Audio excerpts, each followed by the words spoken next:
अच्छा, एक बात बताइए कि क्या आप भी उन लोगों में से हैं जो स्टॉक मार्केट से फायदा तो लेना चाहते हैं लेकिन अच्छे से समझ नहीं पाते हैं कि स्टॉक मार्केट में इन्वेस्ट की शुरुआत कैसे की जाती है और किन बातों को ध्यान में रखते हुए इस मार्केट में कदम रखा जाए जिससे कि आप भी प्रॉफिट कर पाएं स्टॉक मार्केट से। तो इन सभी उलझनों को आज हम सुलझाने की कोशिश करेंगे इस वीडियो में, जो आपको बताएगा कि स्टॉक मार्केट में आपको प्रॉफिट कैसे मिल सकता है और कौन से 10 इंपॉर्टेंट और इफेक्टिव पॉइंट्स को कंसिडर करके स्टॉक मार्केट में इन्वेस्टमेंट की शुरुआत आप कर सकते हैं। तो ये सारी चीजें जानने के लिए आप इस वीडियो को पूरा लास्ट तक जरूर देखिएगा। चलिए शुरू करते हैं आज का वीडियो। देखिए, सबसे पहले स्टॉक मार्केट के बारे में थोड़ा सा हम जान लेते हैं ताकि आपको आगे समझने में ज्यादा आसान हो सके। तो ओवरऑल वन लाइन में स्टॉक मार्केट एक ऐसी जगह है जहां कंपनीज अपने शेयर्स बेचती हैं और लोग उन्हें खरीदते हैं। अपने बिजनेस को एक्सपांड करने के लिए कंपनीज को क्या चाहिए होता है? पैसा। सिंपल सी बात है, जिसके लिए वो अपनी कंपनी के स्टॉक्स के रूप में कंपनी की कुछ हिस्सेदारी पब्लिक के बीच में डालती हैं। अब जिसके पास जितने ज्यादा स्टॉक्स, उसके पास उतनी ज्यादा हिस्सेदारी होती है। ऐसा करके कंपनी को बिजनेस के लिए पैसा मिल जाता है और पब्लिक को कंपनी में हिस्सेदारी। अब जैसे जैसे कंपनी ग्रो करती है उसके स्टॉक्स का प्राइस भी बढ़ता जाता है, जिससे स्टॉक होल्डर को भी प्रॉफिट होता है। वहीं कंपनी के लॉस के साथ स्टॉक होल्डर्स को भी लॉस हो सकता है। इस तरह स्टॉक्स एक कंपनी और स्टॉक होल्डर को कनेक्ट करती है। अब कंपनी के शेयर्स को लिस्ट करने और इन्वेस्टर को ट्रेडिंग प्लेटफॉर्म प्रोवाइड कराने का काम स्टॉक एक्सचेंज करता है, जहां पर स्टॉक्स खरीदे और बेचे जाते हैं, यानी कि ट्रेडिंग होती है। इंडिया में मुख्यतः 2 स्टॉक एक्सचेंजेस हैं, बीएसई यानी कि बॉम्बे स्टॉक एक्सचेंज और एनएसई यानी कि नेशनल स्टॉक एक्सचेंज। अब देखिए दोस्तों, स्टॉक्स मुख्यतः 2 तरह के होते हैं, इक्विटी स्टॉक और प्रेफरेंस स्टॉक। इक्विटी स्टॉक सबसे कॉमन स्टॉक्स होते हैं जो कंपनी में ओनरशिप को रिप्रेजेंट करते हैं। वहीं प्रेफरेंस स्टॉक्स की बजाय एक बॉन्ड से मिलते जुलते हैं। अच्छा, अब यहां पे आपको बता दें कि बॉन्ड किसी कंपनी या गवर्नमेंट को पैसे उधार देना जैसा होता है, जिसमें एक रेगुलर इंटरेस्ट आपको मिलता रहता है और बॉन्ड के एक पर्टिकुलर टाइम में मैच्योर होने पर ओरिजिनल मनी भी आपको वापस मिल जाती है। इसमें एक फिक्स्ड डिविडेंड भी मिलता है, जबकि स्टॉक्स में डिविडेंड मिलने की गारंटी नहीं होती, लेकिन हाँ, कई सारे कंपनीज देती हैं डिविडेंड्स।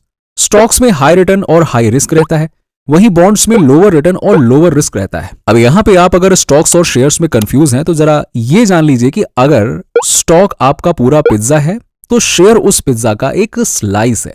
ओके, यानी कि अगर किसी कंपनी के टोटल 100 शेयर्स मार्केट में ट्रेड हो रहे हैं तो आपने उस कंपनी के 5 शेयर्स लिए हैं, तो आपके पास उस कंपनी के 5% शेयर्स हैं, तो आपने उस कंपनी के स्टॉक्स का एक हिस्सा खरीदा है, जो हमारे एग्जांपल में 5% है।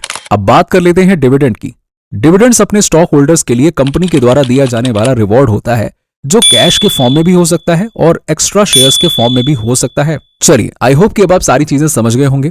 लेकिन कई बार बहुत से इन्वेस्टर्स ये नहीं समझ पाते हैं कि स्टॉक मार्केट में रिस्क फैक्टर बहुत हाई होते हैं और बहुत सारे इन्वेस्टर्स स्टॉक मार्केट की चकाचौंध में हो जाते हैं और मार्केट रिस्क को इग्नोर कर देते हैं। अपनी सारी सेविंग्स इसमें एक ही बार में इन्वेस्ट कर देते हैं, वो भी बिना किसी स्ट्रैटेजी और रिस्क मैनेजमेंट के। ऐसा इन्वेस्टमेंट उनके लिए हमेशा लॉस का रीजन बन जाता है। जी हाँ, तो अगर आप ऐसा नहीं चाहते हैं तो सोच समझकर ही एक्शन लेने के लिए तैयार रहिए, क्योंकि शेयर बाजार पेशेंस, नॉलेज, रिसर्च, साइकोलॉजी और स्ट्रैटेजी का मार्केट है। और स्टॉक मार्केट में इन्वेस्टमेंट शुरू करने के लिए आपको जिन 10 पॉइंट्स को जरूर कंसिडर करना होगा वो ये हैं। Number 1, market research. सबसे पहले रिसर्च बहुत जरूरी होती है। स्टॉक मार्केट में इन्वेस्ट करने से पहले आपको स्टॉक मार्केट को अच्छे से समझना होगा और जिन किसी कंपनीज और सेक्टर में आप इन्वेस्टमेंट करने की सोच रहे हैं उसके बारे में आपको प्रॉपर रिसर्च करनी जरूरी है, बहुत जरूरी है ये। इसके लिए आप कंपनीज और सेक्टर्स की फाइनेंशियल रिपोर्ट्स और सेक्टर ट्रेंड्स को ट्रैक कर सकते हैं। इस तरह रिसर्च करने से आपके इन्वेस्टमेंट के डिसीजंस इंप्रूव हो सकते हैं, जो आपको अच्छे रिजल्ट्स दिला सकते हैं। इसलिए जल्दबाजी ना करें और अच्छे से रिसर्च करके ही कंपनी में इन्वेस्ट करिए। Number 2, prepare your investment strategy. Stock market को समझने के साथ साथ अपने इन्वेस्टमेंट प्लान को तैयार करना काफी जरूरी है। इसके लिए देखिए, कुछ ऐसे क्वेश्चंस के क्लियर आंसर्स आपके पास जरूर होना चाहिए, जैसे कि क्या आपको शॉर्ट टर्म इन्वेस्टमेंट करना है या फिर लॉन्ग टर्म? क्या आपको रिटायरमेंट के लिए इन्वेस्टमेंट करना है, बच्चों की पढ़ाई के लिए, या फिर आपका कोई फाइनेंशियल गोल है? आप कितना रिटर्न चाहते हैं और आपकी रिस्क टॉलरेंस कैपेसिटी कितनी है?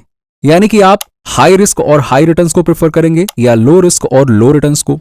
आप कितना पैसा इन्वेस्ट कर सकते हैं? क्या आप एसआईपी की फॉर्म में इन्वेस्ट करेंगे या लमसम इन्वेस्टमेंट को प्रेफर करेंगे?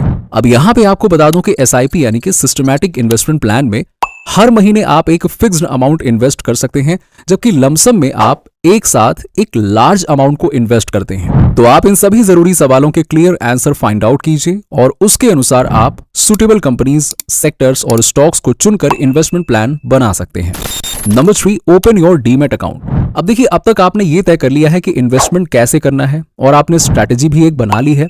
अब बारी आती है इन्वेस्टमेंट के लिए एक्शन लेने की, जिसके लिए आपको डीमैट और ट्रेडिंग अकाउंट खोलना होगा। अब यहाँ पे बता दें आपको कि डीमैट अकाउंट एक ऐसा इलेक्ट्रॉनिक अकाउंट होता है जहां एक इन्वेस्टर के स्टॉक्स स्टोर रहते हैं और ये एक इलेक्ट्रॉनिक लॉकर की तरह काम करता है। वहीं ट्रेडिंग अकाउंट एक ऐसा अकाउंट होता है जिससे कि स्टॉक्स की ट्रेडिंग यानी कि खरीद और बिक्री की जाती है। तो स्टॉक मार्केट में इन्वेस्टमेंट करने के लिए दोनों अकाउंट्स का होना बहुत जरूरी है, क्योंकि एक इन्वेस्टर के तौर पे जब आप स्टॉक्स को खरीदेंगे तो वो ट्रेडिंग अकाउंट से खरीदे जाएंगे और फिर आपके डीमैट अकाउंट में स्टोर हो जाएंगे। इसी तरह से जब आप स्टॉक्स को बेचेंगे तो वो आपके डीमैट अकाउंट से निकलकर ट्रेडिंग अकाउंट में ट्रांसफर हो जाएंगे, जहां से आप उन्हें बेच सकते हैं। और इस प्रोसेस में आपको केवाईसी प्रोसेस भी कंप्लीट करना होगा, जो आपके इन्वेस्टमेंट की सिक्योरिटी के लिए बहुत जरूरी है। Number 4, diversification. देखिए, अकाउंट ओपन होने के बाद अब यहाँ पे आप अपना इन्वेस्टमेंट शुरू कर सकते हैं और उसे इफेक्टिव बनाने के लिए आपको डाइवर्सिफिकेशन की इंपॉर्टेंस को समझना बहुत महत्वपूर्ण हो जाता है। इसका मतलब है कि अपने इन्वेस्टमेंट अमाउंट को एक ही कंपनी और सेक्टर में लगाने की बजाय अलग अलग कंपनीज और सेक्टर में लगाना है। देखिए, ऐसा करने से ना आपका रिस्क कम हो जाता है और आपका पोर्टफोलियो एक बैलेंस पोर्टफोलियो बन जाता है। इसीलिए आप आईटी, फार्मा, ऑटो, बैंकिंग और डिफरेंट अदर सेक्टर्स में इन्वेस्ट कर सकते हैं, ताकि एक सेक्टर में कोई अनएक्सपेक्टेड गिरावट आपके इन्वेस्टमेंट को ज्यादा अफेक्ट ना करे। आप अपने इन्वेस्टमेंट को लार्ज कैप, मिड कैप और स्मॉल कैप स्टॉक्स में डाइवर्सिफाई करें, ना कि एक ही तरह के स्टॉक्स में। अब यहाँ पे आपको बता दें कि लार्ज कैप कंपनीज यानी कि बड़ी बड़ी स्टैब्लिश्ड कंपनीज हैं और स्मॉल कैप कंपनीज यानी कि छोटी और नई कंपनीज होती हैं। इस तरह रिस्क कम करने के लिए केवल स्टॉक्स में इन्वेस्ट ना करें, स्टॉक्स के साथ साथ म्यूचुअल फंड्स, गोल्ड और बॉन्ड्स में भी इन्वेस्ट आप कर सकते हैं। Number 5, focus on long term investment. Stock market में लॉन्ग टर्म इन्वेस्टमेंट एक बहुत ही अच्छा डिसीजन माना जाता है, क्योंकि इससे मिलने वाले रिटर्न्स काफी अच्छे होते हैं। लॉन्ग टर्म में मार्केट के उतार चढ़ाव से आपका इन्वेस्टमेंट बहुत ही कम अफेक्ट होता है, यानी कि प्रभावित होता है, और ओवर द लॉन्ग टर्म आपको बहुत अच्छे रिटर्न मिलते हैं, बहुत अच्छा प्रॉफिट होता है। इसके अलावा फाइनेंशियल गोल्स को भी आसानी से अचीव किया जा सकता है। इसीलिए यदि स्टॉक मार्केट का अच्छे से बेनिफिट लेना है तो आपको लॉन्ग टर्म पर फोकस करना ही होगा। Number 6, right direction. आपको स्टॉक मार्केट या किसी भी जगह इन्वेस्टमेंट करने से पहले अपने दोस्तों या रिश्तेदारों से मिलने वाली रैंडम फाइनेंशियल टिप्स को ब्लाइंडली फॉलो करने से बचना है। यस, क्योंकि अभी आप इस फील्ड में नए हो, इसीलिए आपको ऑथेंटिक सोर्स से सही जानकारी लेने पर फोकस करना चाहिए। इसके लिए आप फाइनेंशियल एडवाइजर से गाइडेंस ले सकते हैं। बहुत सारी financial books, brokerage firms, online forums, financial blogs, website और ऑथेंटिक यूट्यूब चैनल्स भी इसमें आपकी मदद कर सकते हैं। लेकिन हाँ, इन्हें चुनते समय आपको बहुत कॉशियस रहना होगा, ताकि आप मिसगाइड होने से बचें और वैल्यूएबल एवं ऑथेंटिक फाइनेंशियल एडवाइस आपको मिल सके। Number 7, start with baby steps. मतलब शुरुआत बहुत छोटे से करें। जैसे कि अभी स्टॉक मार्केट आपके लिए नया है, इसलिए स्मॉल इन्वेस्टमेंट से शुरुआत करना आपके लिए फेवरेबल और सेफ रहेगा, क्योंकि इससे ज्यादा लॉस का रिस्क नहीं रहेगा। जैसे जैसे समय के साथ आप एक्सपीरियंस गेन करते जाएंगे, वैसे वैसे आपका कॉन्फिडेंस बिल्ड होगा और इन्वेस्टमेंट डिसीजंस भी आपके काफी बेहतर होते जाएंगे। कुछ वक्त के बाद आप ऐसे लार्ज इन्वेस्टमेंट करने के लिए तैयार हो पाएंगे जिसमें रिस्क कम और प्रॉफिट ज्यादा हो। इसीलिए आप स्मॉल इन्वेस्टमेंट से ही शुरुआत करें, जिसके लिए आप SIP, स्मॉल क्वांटिटी में स्टॉक्स की खरीदी और ETF यानी कि एक्सचेंज ट्रेडेड फंड्स जैसे ऑप्शन को चुन सकते हैं और अपनी इन्वेस्टमेंट की जर्नी शुरू कर सकते हैं। Number 8, keep trekking your portfolio.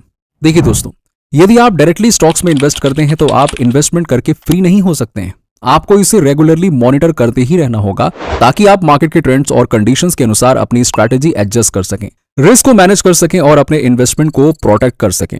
इसके लिए आपको हो सके तो वीकली, नहीं तो महीने में कम से कम एक बार अपने इन्वेस्टमेंट को मॉनिटर करना चाहिए। साथ ही market trend, news updates, fees और tax related news, major local या ग्लोबल इवेंट्स पर भी नजर रखनी चाहिए। यानी कि ओवरऑल आपको काफी चीजों से अपडेट रहना है। Mobile application, financial news websites और ब्रोकरेज प्लेटफॉर्म से आपको वैसे तो ये सारी जानकारियां आसानी से मिल सकती हैं, जिससे कि आप अपना ट्रेडिंग और इन्वेस्टमेंट डिसीजन आसानी से ले सकते हैं। नंबर 9, कीप पेशेंस इन इन्वेस्टमेंट। दोस्तों, इन्वेस्टमेंट में सबसे इफेक्टिव और इंपॉर्टेंट टूल होता है पेशेंस। यस, और जो भी इस बात को समझ लेता है उसे अपने प्रॉफिट, लॉस और रिस्क को मैनेज करना बहुत आसानी से आ जाता है। और जो पेशेंस को इग्नोर करके इंपल्सिव डिसीजन लेते हैं, उन्हें शॉर्ट टर्म पीरियड में नुकसान का सामना करना पड़ सकता है। तो कभी भी जल्दबाजी में कोई डिसीजन ना लीजिए। अपने डिसीजंस के पीछे के रीजन को समझिए कि आखिरकार आप वो डिसीजन क्यों ले रहे हैं। छोटे छोटे करेक्शंस से घबराइए नहीं और अच्छे स्टॉक्स में लॉन्ग टर्म तक इन्वेस्टेड रहिए, जिससे कि आपको अच्छे रिटर्न्स मिल सकें। Number 10, keep learning. यदि आपने कुछ इन्वेस्टमेंट किया है और आपके बिगिनिंग लक्स ने काम कर दिया है और कुछ स्टॉक्स में आपको अच्छे रिटर्न्स मिल गए हैं, तो ये समझने की भूल बिल्कुल मत कीजिएगा कि आप इस मार्केट के एक्सपर्ट बन गए हैं और अब मार्केट मूवमेंट को आप अच्छी तरह से समझते हैं, इसीलिए आपको कुछ नया सीखने की जरूरत नहीं है। बिल्कुल गलत बात है ये आपकी सबसे बड़ी भूल हो सकती है। स्टॉक मार्केट में अगर सफल होना है तो फेलियर के लिए तैयार रहना भी उतना ही जरूरी है, क्योंकि मार्केट कभी स्ट्रेट फॉरवर्ड लाइन में ऊपर नहीं जाता है। बीच बीच में करेक्शंस आते हैं और वहां पे आप पैनिक में आ सकते हैं कि भाई आपका पैसा एकदम से कम होने लग जाएगा, तो पैनिक हर किसी को हो सकता है। ऐसे समय में पेशेंस के साथ साथ लर्निंग भी जरूरी है। मार्केट ट्रेंड्स, इकोनॉमिक इंडिकेटर्स और तेजी से इवॉल्व होती टेक्नोलॉजीज को आपको डे टू डे सीखना होगा और हमेशा अपडेटेड रहना होगा, जिससे कि आप अपना सही ट्रेडिंग डिसीजंस उसी अनुसार ले सकें। दोस्तों, इस तरह इन 10 पॉइंट्स के जरिए आप स्टॉक मार्केट में अपना कदम रख के इन्वेस्टमेंट शुरू कर सकते हैं और एक सक्सेसफुल इन्वेस्टर बन सकते हैं। तो दोस्तों, इसी के साथ ये वीडियो यहाँ पे समाप्त होती है। यदि इस वीडियो में आपको कुछ नया सीखने को मिला हो तो कृपया ये मदद आगे अपने रिश्तेदारों और दोस्तों के साथ शेयर करना ना भूलें, जिससे कि वो लोग भी इन्वेस्टमेंट शुरू कर सकें। और साथ ही यदि आपके पास कोई नया टॉपिक है जिसके बारे में आप वीडियो देखना चाहते हैं तो कमेंट सेक्शन में जरूर बताइए।